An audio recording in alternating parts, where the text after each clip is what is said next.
The super class के दर्शकों को मेरी तरफ से दीपावली की हार्दिक बधाई। ऐसे तो दीपावली साल में एक बार आती है, पर चंडीगढ़ में एक ऐसी भी जगह है जहां पर होती है रोज दीपावली। लाइटिंग ऐसी होती है कि लोग उसे देखते ही रह जाते हैं। हम बात कर रहे हैं उस जगह की जिसकी सुगंध चंडीगढ़ से लेकर विदेशों तक फैली हुई है। अगर किसी को चंडीगढ़ आना है तो लैंडमार्क है अरोमा। देर रात है खाना तो अरोमा चले जाना। जब भी चंडीगढ़ की बात होती है तो अरोमा की चर्चा जरूर होती है। अरोमा सिर्फ और सिर्फ एक होटल ही नहीं बल्कि एक सिटी की संस्कृति बन चुका है। आज के हमारे सुपर गेस्ट हैं CII चंडीगढ़ काउंसिल के पूर्व चेयरमैन और होटल अरोमा के MD श्री मनमोहन सिंह कोहली जी। तो चलिए बैठते हैं और कहते हैं उनसे कुछ मज़ेदार बातें। हेलो सर, आपका स्वागत है हमारे शो में। सर, आपको दीपावली की बहुत बहुत हार्दिक बधाई।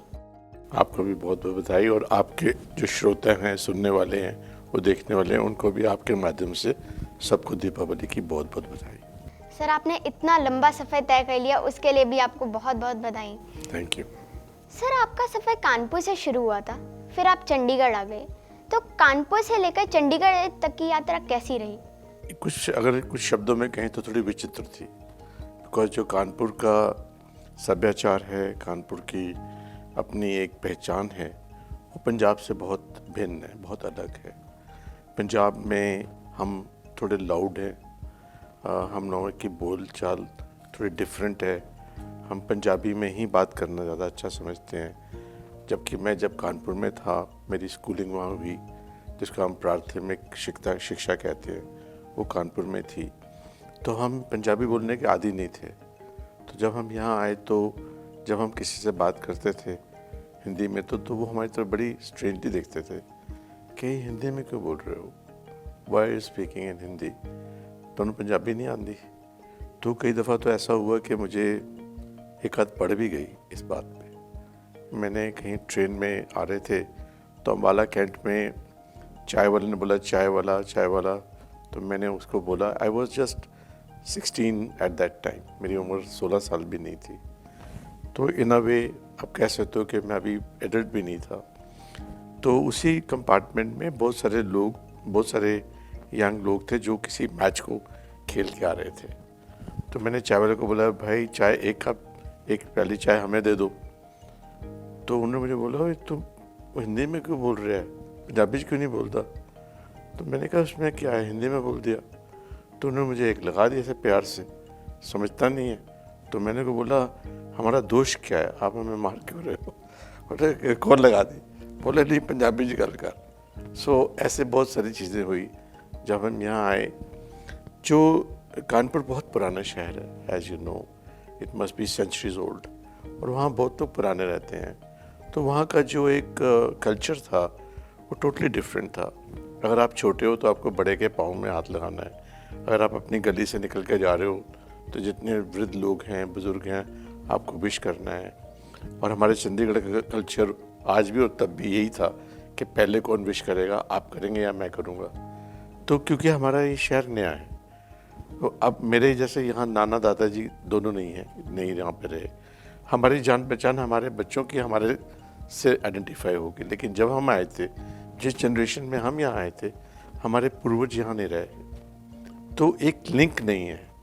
सो लिंक ना होने करके हर आदमी एक दूसरे को स्ट्रेंजर समझता था। ये भी बाहर से आए हैं, आप भी बाहर से आए हैं। कोई हिस्ट्री नहीं थी, नया शहर था, तो इसमें उनका भी कसूर नहीं है। तो वहाँ पे यहाँ पे वो जो एक, जिसको हम कहते हैं ना पंजाबी में, एक निग होना या एक आपस में एक पहचान होनी, वो नहीं थी। It was not there. Eventually it will grow, it is growing now. For example, मेरे बच्चों को पता है मैं कौन हूँ, मेरे को पता है मैं फादर वॉज हियर। तो कम से कम 1-2 जनरेशन लग जाती हैं जब आपकी एक लाइनेज बनती है। तो वो अब आने वाले सालों में बनेगी। जब हम आए थे, आई एम टॉकिंग अबाउट 1968-69, तो ये शहर 53 में बना था। 68 तक कोई लोग एक दूसरे को जानते भी नहीं थे। तो बहुत फ़र्क था यहाँ पे और वहाँ पे। There is a lot of difference. Sir, जब आप कानपुर से चंडीगढ़ आए तो तब चंडीगढ़ कैसा था? पर अभी तो सारा माहौल बदल चुका है, तो उस समय आप खुद को इस माहौल में कैसे फिट कर पाए? हम लोग का यहाँ बिजनेस था, मेरे फादर का यहाँ होटल था। 2 भाई थे, तो एक कानपुर की प्रॉपर्टी देखते थे, एक चंडीगढ़ की प्रॉपर्टी। तो हम यहाँ पे हम ये नहीं कह सकते कि हम फैमिली के तौर पे यहाँ पे स्ट्रेंजर थे, सामाजिक तौर पे स्ट्रेंजर थे। आप समझ रहे हो? तो फैमिली में तो my uncle was here, my cousins were here, तो हम तो एक परिवार एक दूसरे परिवार में आके मिल गया। लेकिन जहाँ तक समाज की बात है उसमें हम बिल्कुल स्ट्रेंजर थे, हमें कोई नहीं जानता था। तो थोड़ा टाइम लगा, हर आदमी को अपनी पहचान बनानी पड़ती है जहाँ जाता है, थोड़ा टाइम लगता है। आपके दोस्त बन जाते हैं, शुभचिंतक बन जाते हैं, आप समाज में घूमते हो, आप किसी के साथ खड़े हो जाते हो, तो पीछे से तो कोई किसी को नहीं जानता, आपको अपनी जान और पहचान बनानी पड़ती है। यस सर, वो तो अगर हम स्कूल के पहले दिन भी जाते हैं तो फिर हमें पहले पहचान बनानी पड़ती बस है। वो जो आपने कहा है, जो कुछ लोगों को ये चीज़ उनमें शीघ्र आ जाती है, जल्दी आ जाती है, कुछ में लेट आती है। कुछ इंट्रोवर्ट होते हैं जो हर एक से खुलते नहीं, कुछ एक्सट्रोवर्ट होते हैं जो हर एक को दोस्त बना लेते हैं, कुछ मेरे जैसे बीच में होते हैं जिनको थोड़ा समय लगता है कि किसी को जानने में। तो ऐसे ही हमारा भी आज जैसे जैसे हम यहाँ बड़े हुए, हमें दोस्त मिले, हमने यहाँ के रिवाज सीखे, यहाँ की रवायत सीखी, तो यहाँ एडजस्ट हो गए। सर, आपने होटल अरोमा की कब और कैसे शुरुआत की? ये जो ये हमारा होटल है, ये मेरे जन्म से पहले का बना हुआ है। I was born in mid-50s and the hotel was built in 50 to 53. My uncle and my father, they two brothers, they built the hotel business here, and other two brothers built a business in UP after partition. जब India का विभाजन हुआ उसके बाद जो लोग वहाँ से आए, जहाँ जहाँ उनको कहीं अवसर मिला अपने आप को सेटल करने का, वहाँ सेटल हो गए। ये नया शहर था, यहाँ नई अपॉर्चुनिटीज़ थी। तो जो यहाँ के पहले चीफ मिनिस्टर थे सरदार प्रताप सिंह कैरों, उन्होंने मेरे अंकल को इनवाइट किया। वो उनको लाहौर से जानते थे कि आप यहाँ आके इधर बिजनेस सेटल करिए, जबकि यहाँ कुछ भी नहीं था।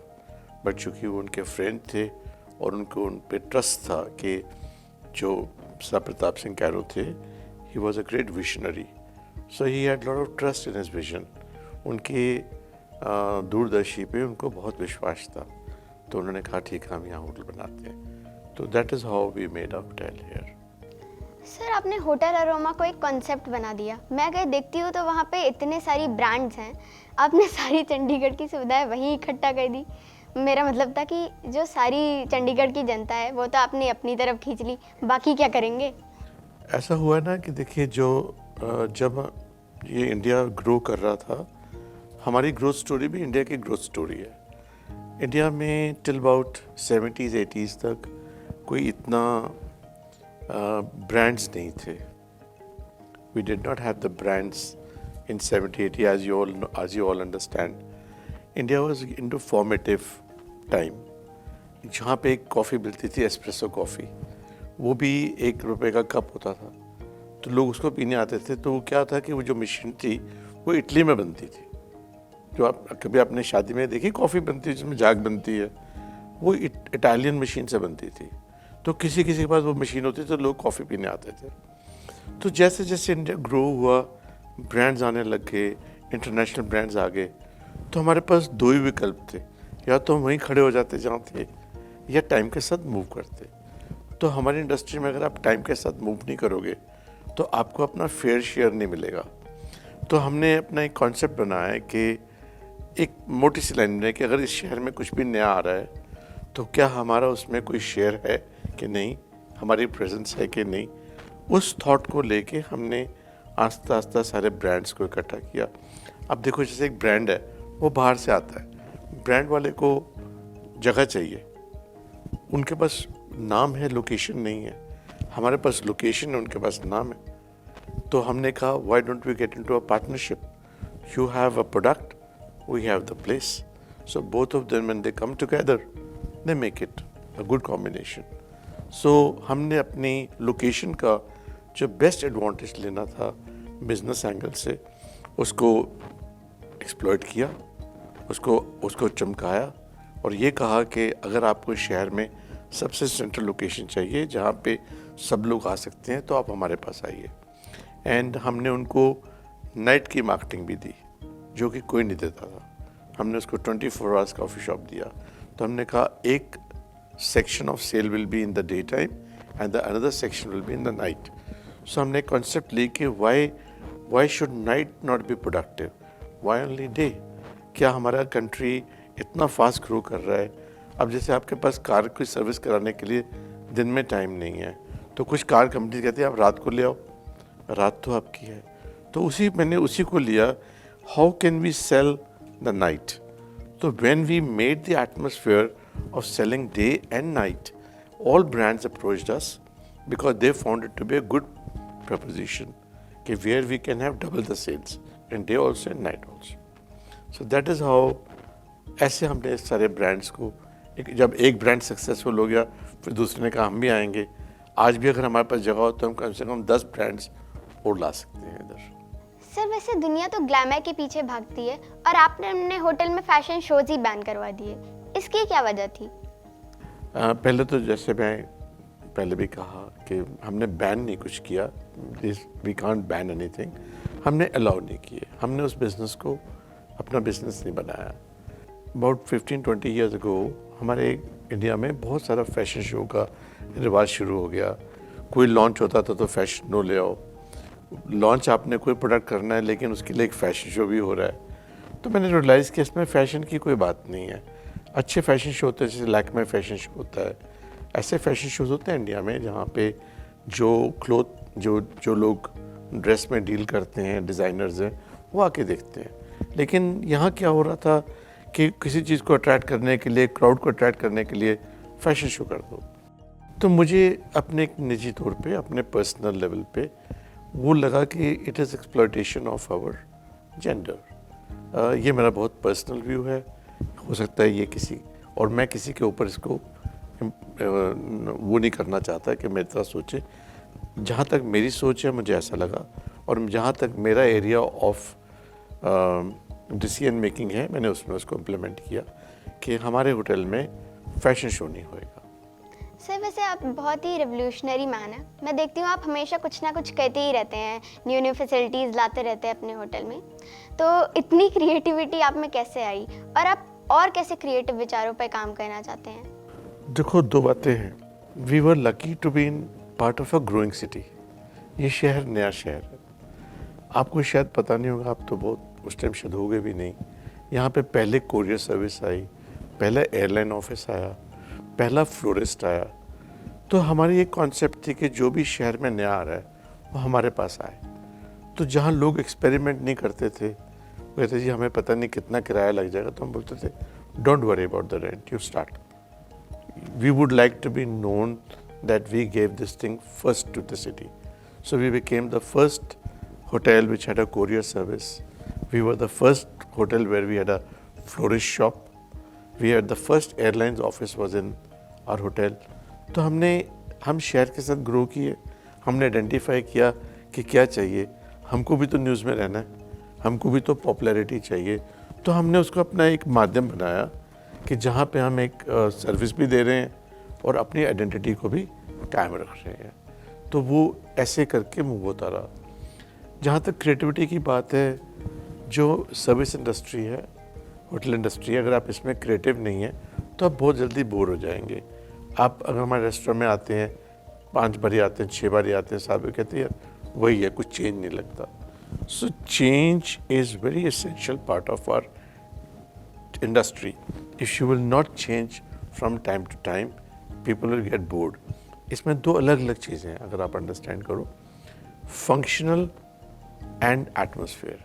खाना वही है, आपने एक कुछ ऑर्डर किया वही मिला, लेकिन जो वातावरण है वो सेम नहीं रह सकता, उसको चेंज चाहिए। हम जब खाना खाने बाहर जाते हैं तो हम केवल खाना खाने नहीं जाते, हम बोलते हैं हम आउटिंग के लिए जा रहे हैं। तो उस आउटिंग के अंदर आपका एटमॉस्फेयर, चेयरफुलनेस, कलर्स सब आ जाते हैं। खाना सिर्फ कारण है जाने का, लेकिन उस कारण के साथ जो बाकी चीज़ें जुड़ी हुई हैं वो आपके इन्विटेशन को स्ट्रेंथ देती हैं। तो जब अगर हम क्रिएट नहीं करेंगे, कुछ चेंज नहीं करेंगे, तो लोग वहाँ आएंगे नहीं। तो creativity is very essential in our industry, it has to be there. If it is not there then you stay behind, others will go ahead. Sir आप एक बिजनेसमैन भी हैं और खेल से भी जुड़े हुए हैं, साथ ही साथ शायर भी हैं, रामलीला के मंच पे भी उतर गए हैं। तो अभी पिक्चर बाकी है। पिक्चर बात बता देखो, जहाँ तक खेल की बात है, I am a tennis player, I am also president of the Mohali lawn tennis association. मैं अपनी गेम को वापस भी बहुत दे रहा हूँ। यंग बच्चों को हम लोग ट्रेन करते हैं। किसी भी कोई भी बंदा हो, आपकी एज में हो, बड़ा हो, उसको अपने फिज़िकल फिटनेस के लिए कुछ करना चाहिए। फिज़िकल फिटनेस में दो वर्टिकल्स होते हैं, एक रिक्रिएशनल और एक फिटनेस हेल्थ। तो आप दोनों को कैसे जोड़ते हो? अगर मैं आप बोलूँ कि आप सिर्फ जॉगिंग करते रहो तो आप शायद एंजॉय नहीं करोगे। अगर मैं आपको बोलूँ कि सिर्फ वेट लिफ्टिंग करते रहो, शायद एंजॉय नहीं करोगे। लेकिन जब आप एक रिक्रिएशनल गेम खेलते हो जिस पे आपको एक चैलेंज मिलता है, आप प्ले कर रहे हो, आपकी फिटनेस भी हो रही है, आपका मेंटल भी चल रहा है, आप कॉम्बैट भी कर रहे हो, भाग भी रहे हो, तो मैं समझता हूँ कि हर एक बंदे को कोई ना कोई गेम ज़रूर अडॉप्ट करनी चाहिए। वो इसकी फ़िज़िकल फिटनेस को चेक में रखता है। दूसरा आपने कहा कि आप शास्त्रीय संगीत से कैसे जुड़े हुए हो। शास्त्रीय संगीत किसी भी सिख जेंटलमैन के लिए या सिख परिवार में उसको बेटा उसकी विरासत से मिलता है। जब हम लोग अपना सवेरे पाठ करते हैं तो उसमें राग लिखा हुआ है, ये राग सोरठ में है, बिलावल में है। तो अगर आप सच्चे मन से जुड़े हुए हो तो ये नहीं मैं कहता कि इसको हम कोई ये ना सोच, धार्मिक बात ना सोचें, लेकिन मुझे जो प्लेटफॉर्म मिला अपनी गुरबानी से मिला, तो मैंने उसको एक्सप्लोर किया कि जो ये शब्द है, अगर ये मालकोस राग में गाया गया है तो कैसे गाया गया है। ऐसे मेरा इंटरेस्ट पैदा हो गया। तो आज की डेट में मैं every morning I listen to one raga and I can say that I am one of the greatest admirer of the Indian classical music. It also Western classical music, but basically Indian classical music. अगर मैं आपको थोड़ा और बताऊं इसके बारे में कि जब आपको कोई तकलीफ़ होती है, आपका मन विचलित होता है, आप डिप्रेस्ड होते हो या आपको कोई चीज़ हर्ट कर रही होती है, तो अगर आप क्लासिकल म्यूज़िक को सुनोगे तो आपके वो सारे जो भावनाएं हैं, जो सारी आपकी भावुकता है, आपका डिप्रेशन है, वो डिसअपेयर हो जाएगा। तो हमारी जो Indian classical music is very rich music. It is not just sound, it is spirit, it is soul. So Indian classical music is very close to my heart. Sir, आपने जैसे कहा तो इससे पता चलता है कि आप क्लासिकल म्यूज़िक से कितना प्यार करते हैं। मैंने तो ये भी सुना है कि आपके होटल में अगर शास्त्रीय कलाकार आ जाए, शास्त्रीय संगीत कलाकार, तो आपका उसका रहना, ठहरना और खाना पीना सब कुछ मुफ्त होता है और उसे मर्सिडीज़ बेंज का छोड़ने जाती है। बिल्कुल ठीक है, आपने बिल्कुल ठीक सुना है। हम जो इंडियन क्लासिकल म्यूजिशियंस हैं या वोकलिस्ट हैं, जब हमारे पास आते हैं तो हमारे लिए वो एक हमारे लिए बहुत इज्जत की बात है। हमारे लिए बहुत, हम उसमें बड़ा गर्व महसूस करते हैं, बहुत सम्मानित महसूस करते हैं कि उन्होंने हमारे पास ठहरे हुए हैं। इसलिए नहीं कि वो पैसे नहीं खर्चते, इसलिए नहीं कि वो खर्च नहीं सकते, ये हमारा सम्मान होता है कि हम आपसे ये हमारी दक्षिणा है उनको। लेकिन मैं ये भी कह दूं कि हर एक आदमी उसको स्वीकार नहीं करता। कुछ लोग जो प्रोग्राम कराते हैं वो इंसिस्ट करते हैं, हम उनको कंसेशन दे देते हैं कि इनके लिए ये है, हम उसमें कोई मील होस्ट कर देते हैं अपना, मतलब किसी न किसी प्रकार से हम उसके अंदर अपना उनको एक अपनी जो भावना है वो प्रकट करते हैं कि आप हमारे अतिथि हो, हमारे लिए आप सिर्फ केवल एक कस्टमर नहीं हो, you are not only a hotel guest, you are our guest. Sir, जो कार्ल मार्क्स और व्लादिमीर लेनिन, महान सोशलिस्ट, उन्होंने ये कहा था कि बिजनेस हमारे समाज के लिए बहुत बड़ा दुश्मन है। पर अगर हम आज के दौर में देखें तो जब कोविड-19 आया था तो बिजनेसमैन ने ही सबसे ज़्यादा मदद की थी समाज की। तो फिर क्या आज की माहौल में हमें इस सोच को बदलना चाहिए? देखो, इसमें दो बातें हैं बेटा। जो हर चीज़ का एक संदर्भ होता है, कंटेक्स्ट होता है। जो लेनिन, स्टालिन, इन लोगों का टाइम था, वो टाइम बड़े अलग थे। उस टाइम बिजनेसमैन नहीं होता था, मोनार्की होती थी, राजवाड़े होते थे। उनकी जो लड़ाई थी वो किंग्स के साथ थी, किंगडम्स के साथ थी। उनकी लड़ाई मोनार्क के साथ थी, आप रियासत वालों के साथ थी। वो बिजनेसमैन नहीं थे एसेंशियली। तो हमने उसको एज अ कैपिटलिस्ट समझ लिया। No, that's not right. So today it's a part of economic system जो हमने सबके लिए समान दी हुई है। तो आज के संदर्भ में लेनिन और स्टॉलिन जो हैं, they don't stand anywhere, they are out of context now. आज की डेट में तो हमने ये देखना है, चाहे वो हमारा देश है, कोई देश है, क्या हमने सब लोगों के लिए अवसर रखे हैं, सबके लिए अपॉर्चुनिटीज़ हैं। तो अबू काल और Karl Marx and Lenin all are not relevant. उनका आज की डेट में उनका कोई, हम इसके साथ उसकी कोई तुलना नहीं कर सकते। जैसे कोविड की आपने बात की, अब ये बहुत सीरियस बात है, थोड़ी बड़ी बात है, तो मैं इसको थोड़ी छोटी में बोलूँगा कि जहाँ पे हमारी सरकार कुछ नहीं कर सकी, वहाँ पे लोगों ने आपस में किया। ये बिजनेसमैन की बात नहीं है। एक आदमी ने अपनी जगह किराए पे दी और वो बंदा किराया नहीं दे सका कि कोविड में काम नहीं हुआ, तो उसने कहा कोई बात नहीं, मुझे पता तुम्हारा काम नहीं चला, तुम कहाँ से दोगे। अभी हमारी कंट्री में जो टेनेंट लैंडलॉर्ड लिटिगेशन है, अगर मैं सिंपल लैंग्वेज में बताऊं कि जो झगड़े हैं वो 0.0001 भी नहीं है। तो इससे बड़ा समझ में आता है कि हमारे समाज में एक मैच्योरिटी आ गई, हमें समझ आ गई कि हम किसी की मजबूरी का फ़ायदा नहीं उठा सकते। जब ये इतनी बड़ी आपदा आई तो ये सब के लिए आई। तो इसमें ये नहीं कह सकते कि केवल बिजनेसमैन ही थे, सब लोगों ने एक दूसरे को एडजस्ट किया। जिसके घर में नहीं कुछ था, किसी ने उसको दिया। तो it was more a trial of humanity than a trial of business people. Business people showed a different expression. अपने घर में था नहीं था, सबके साथ बांटा। तो मेरे लगता है जो सेवा होती है उसका कोई कनेक्शन जो है वो आपके आर्थिक हालात से नहीं होता, आपके मन से होता है, आपके संस्कारों से होता है। हमारे संस्कार कितने अच्छे हैं, हम तो राम लक्ष्मण के बच्चे हैं, हम तो इतनी बड़ी मैथोलॉजी, इतने गुरु के जो सिख गुरुज थे, उन्होंने सिखाई सेवा भाव था। तो I don't think it is a monopoly of businessman. Everybody came forward in his or her capability to help each other.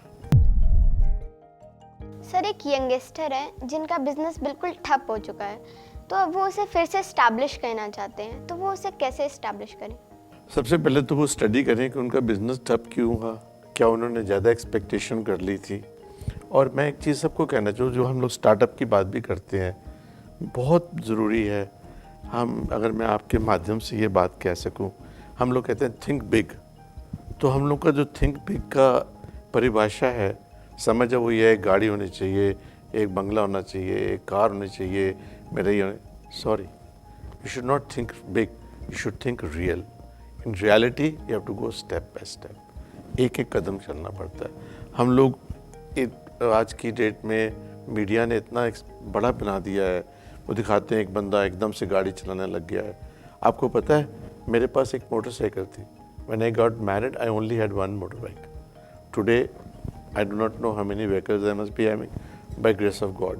But हम सब लोग जब चलते हैं, जब हम बड़े होते हैं, तो हम एक कदम करके चलते हैं। बहुत सारे लोग इसलिए विफल हो जाते हैं अपने प्रयास में, क्योंकि वो बहुत जल्दी उसका एक तरह से उसके रिजल्ट को एक्सपेक्ट करते हैं।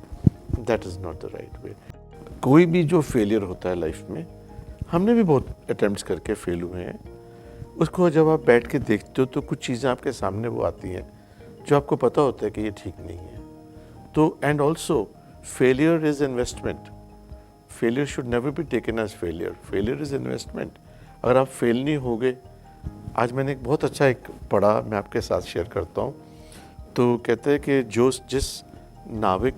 जिस सेलर ने तूफान नहीं देखा होता, वो अच्छा सेलर नहीं होता।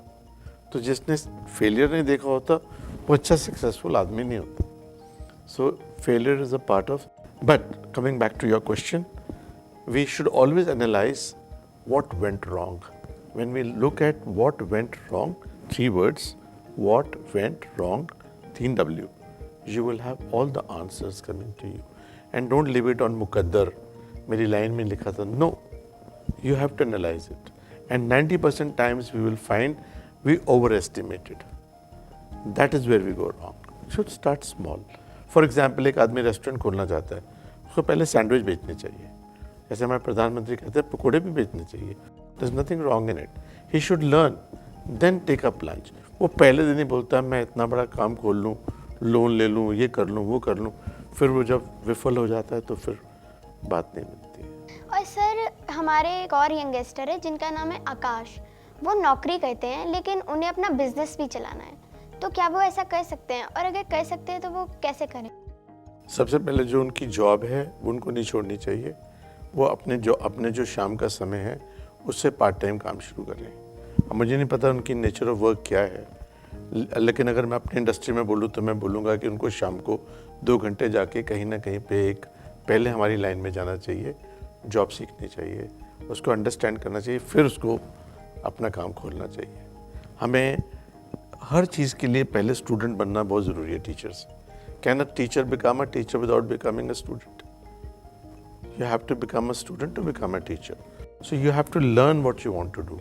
When my father got me into business, I can still chop 5-6 onions into 2 minutes. I was trained कि अपने अनियन की चॉपिंग कैसे करनी है, ब्रेड कैसे काटनी है। मैंने उन लोगों के साथ बैठ के काम किया जो हमारे लिए हमारे पास हमारे साथी थे, हमारे काम थे, हमारे कर्मचारी थे, उनके साथ ही का। जब मेरे को आएगा तो मैं किसी को बता सकूँगा। तो हम लोग जो जिनका आपने नाम लिया उनको पहले वहाँ जाके काम करना चाहिए, फ्लोर लेवल पे रियल चीज़ देखनी चाहिए, फिर उसमें हाथ डालना चाहिए। सर लखनऊ की श्वेता हैं जो आपसे पूछना चाहती हैं कि उन्होंने मैनेजमेंट कोर्स किया है, तो अब उन्हें आपका मार्गदर्शन चाहिए। उनको मार्गदर्शन चाहिए। उन्होंने मैनेजमेंट किस में किया? ह्यूमन रिसोर्स में किया है, प्रोडक्शन में किया, किस चीज़ में किया है? सर उन्होंने होटल मैनेजमेंट कोर्स किया। होटल मैनेजमेंट किया है। Okay very. देखो इसमें 2 चीज़ें हैं। पहले तो उनको कुछ देर जॉब करनी चाहिए। हमारी लाइन में 2-3 वर्टिकल्स हैं, अगर श्वेता सुन रही हैं तो इसको वो जानती होंगी। हाउसकीपिंग है, प्रोडक्शन है, अकोमोडेशन है। मान ले कि वो अपना काम करना चाहती है, let us assume this way. तो पहले तो उनको 1-2 साल जहाँ पे काम करना है वहाँ सीखने की ज़रूरत है, प्रैक्टिकल एक्सपीरियंस होना बहुत ज़रूरी है। उसके बाद वो अपने घर से एक छोटा सा किचन बनाए, मॉम्स किचन, अपने नाम से बनाए श्वेता's किचन, और ओवरहेड्स को लो रखें, ऑनलाइन काम करें और उस पर ऑर्डर्स लें, अपने प्रोडक्ट को पहले फेमस करें। फिर 1 साल के बाद 1.5 साल के बाद जब उनका प्रोडक्ट थोड़ा फेमस हो जाए उसके बाद वो उसको मार्केट में ही लेके आएँ। मार्केट में लेके आएँ तो बहुत बड़ी जगह ना लें, किराया ज़्यादा ना लें अपने ऊपर, अपनी लायबिलिटीज़ को और एक्सपेंसेस को लिमिटेड रखें। उसके बाद आस्ता आस्ता वो ग्रो करेंगी। So it depends what is her line. But मैं तो ये मान के चलता हूँ कि अगर मेरे पास मॉडल है कि 1 लाख रुपए में भी आप अपना काम शुरू कर सकते हो। आपको उसमें ये चीज़ें हटानी होंगी, मैं यहाँ नहीं जा सकती, मैं वहाँ नहीं कर सकती, वो क्या कहेगा, ये क्या कहेगा। जब हम उन बंधनों को तोड़ देंगे, सामने आएंगे, एक स्टॉल लगाएंगे। आज की डेट में कोई आदमी नीचे की चाय नहीं पीना चाहता, कोई चीज़ अनहाइजीनिक नहीं खाना चाहता। अगर हम अपनी ड्रेस पहन के एक छोटा सा स्टॉल लगाते हैं और उसको अच्छी तरह से सेल करते हैं, उसी को हम ग्रो कर सकते हैं। तो वो उनके लिए बहुत अच्छी लाइन है। और वो अपने काम में जाना चाहती हैं, बट जॉब करना चाहती हैं, तो jobs are always there in our industry. Some time people से मुझे जॉब नहीं मिला, तो बोले जी सूटेबल जॉब नहीं मिला। सूटेबल जॉब क्या था कि जी मेरे को गोवा भेज रहे थे, मैं गोवा नहीं जाना चाहता था। फिर उन्होंने कहा जी इलाहाबाद चले जाओ, मैं इलाहाबाद नहीं जाना चाहता था। कहाँ जाना चाहते हैं? नहीं, मैंने तो अपना वीज़ा अप्लाई किया, मैं ऑस्ट्रेलिया ही जाना चाहता हूँ। तो अगर तुम्हारे मन में जाना ऑस्ट्रेलिया है तो तुम why would you go to Delhi? So एक बात याद रखना, आप बहुत छोटे हो। एक किसी ने बहुत अच्छा बोला कि जहाँ पे बोतल होती है वहाँ ढक्कन होता है। जो प्रभु ने हमको पैदा किया, हमारा पेट बनाया ना, तो हमारा आहार भी साथ बना है। लेकिन हम वो आहार नहीं खाना चाहते, हम वो जॉब नहीं लेना चाहते। हमको सूटेबल जॉब चाहिए, मेरे घर के पास होनी चाहिए, पंजाब में होने चाहिए। जब हम उसको रिफाइन करने लग जाते हैं तब हम अनएम्प्लॉयड हो जाते हैं। जब हम ये सोच के चलते हैं, मैंने एक ट्रेनिंग ली है, this world is my field, if I am getting an opportunity to go to Goa, why not? पर आप उसमें बोलो जी my mother is not allowing me, my father says don't go there, you will never grow. There is everybody who has been born, God has given him or her, already the food for her is there. But now God also turns his face because you start making conditions. When you're without conditions, you always get what you want, and you have to work hard. I know many people who went from Chandigarh for 10 years, they were not here. They came back after 10 years when they had got the experience, but they didn't start on day one. And those who started on day one in Chandigarh, they have not reached anywhere. Sir ये बातों का सिलसिला तो चलता ही रहेगा, लेकिन मैं आपसे एक बात शेयर करना चाहूँगी कि हमारे शो का एक सेगमेंट है झूठ बोले कौवा काटे। इसमें मैं आपसे कुछ सवाल पूछूंगी, अगर आपने सही जवाब दिया तो ग्रीन बजर दबेगा और अगर गलत दिया तो रेड बजर दबेगा। तो चलिए शुरू करते हैं, आप तैयार हैं? तैयार है। तो पहला सवाल सर, अगर आपको रामलीला में रोल करने को मिले तो आप कौन सी भूमिका निभाना पसंद करेंगे? अब वैसे तो मेरी जो रामलीला में अभी भूमिका है वो तो मैं वाइस प्रेसिडेंट हूँ रामलीला का, मगर अगर मुझे वहाँ पे कोई आपका मतलब रोल मिला जाए, यस सर, तो रोल में मैं कोई साधु बन सकता हूँ उसमें, अगर कोई हो तो। मेरी फेस ऐसे लगता है, मैं रावण तो बन नहीं सकता ना ही राम बन सकता हूँ। सो अगर वहाँ पे कोई ऐसा सीन हो जहाँ पे कि कोई जंगल में कोई बंदा बैठा हुआ है तो मैं वो करना चाहूँगा। बजर तो ग्रीन दब रहा है, इसका मतलब आंसर सही है। Thank you. दूसरा सवाल सर, अगर घर में आपको मैडम खाना ना दे तो फिर आप किस होटल में और क्या खाना पसंद करेंगे? मेरी मैडम तो कहेगी कि तुम खाना खा के ही आते, तुम कितना खाना छोड़ के आ गए। अगर मेरी मैडम कहे कि घर में खाना नहीं बना तो मैं दौड़ने की भुजिया बना के खुद ही खा लूँगा, बाहर नहीं जाऊँगा। बस इस बार भी ग्रीन दब रहा है, मतलब आंसर सही है। सर तीसरा सवाल सर, अगर घर वाले आपको आउटिंग के लिए जाने को कहें तो अगर आप जाएंगे तो आप किस होटल, तो आप घूम फिर के अपने ही होटल में आ जाते हैं या कहीं और जाते हैं? नहीं, बिल्कुल नहीं। मुझे अपने होटल में कभी एंजॉय करने को नहीं मिलता, बिकॉज जब हम अपने होटल में होते हैं तो हमारा ध्यान चला जाता है इसको कुछ अटेंड कर रहा है कि नहीं कर रहा, तो हम अपने बिजनेस में उलझ जाते हैं। जब हमको आउटिंग के लिए जाना होता है तो हम कहीं ऐसी जगह जाते हैं जहाँ पे हमारे को माइंड से कनेक्ट ना करना पड़े। हम ये भी नहीं सोचते कि यहाँ सर्विस ठीक हो रही है कि नहीं, हम तो उस टाइम बैठ जाते हैं, भाई अब खाना लेके आओ, और हम लोग बिल्कुल अपने माइंड को फ्री करना चाहते हैं। अपने होटल में हमने कभी एंजॉय नहीं किया, क्योंकि वहाँ दुनिया एंजॉय कर रही है और हम देख रहे हैं कि वो एंजॉय कर रहे हैं कि नहीं कर रहे, तो वहाँ स्ट्रेस लेवल बहुत हाई हो जाता है। हमको पता ही नहीं होता हम क्या खा रहे हैं वहाँ पे। We never know about that. इस बार भी ग्रीन बजर दब रहा है, क्योंकि आपको मैं सब सच्ची बातें बताऊंगा तो ग्रीन ही बचेगा। Yes sir. सर मुझे आपसे एक सवाल पूछना है हाँ, कि पूछो। आपकी जिंदगी का कोई ऐसा खास वाक्या जो आप कभी ना भूल पाए हो? बहुत सारे ऐसे वाक्य तो, when I'm 65 there will be many वाक्याज इन लाइफ, यू नो। एकदम से याद नहीं आना, मुश्किल कठिन है कि मेरा बहुत वाक्य हैं ऐसे, बहुत चीज़ें। अब जब बड़े हो जाते हो, इतने सालों के हो जाते हो, तो आपके एक साल में एक वाक्य भी होगा तो कितने हो जाते हैं। लेकिन जो अगर मुझे कोई चीज़ याद आए, अगर आप इंसिस्ट करें बताने को, तो मुझे अपने मदर की बहुत याद आती है। मुझे जब मैं छोटा था तो मुझे एक बारी स्टेशन पे छोड़ने गए, जब मैं कानपुर से चंडीगढ़ आ रहा था, वो वाकई नहीं मुझे भूलता। तो मैं आपके साथ वो शेयर करता हूँ कि आप ये देखिए, एक ट्रेन चल रही है और एक यंग बच्चे को एक माँ छोड़ने आई है, और वो कंपार्टमेंट में उसको किस तरीके से डाला है, रिजर्वेशन नहीं है, और वो जो उधर फौजी हैं उनको कह रही कि मेरा बेटा पहली बार अकेले जा रहा है, आप इसका ख्याल रखना।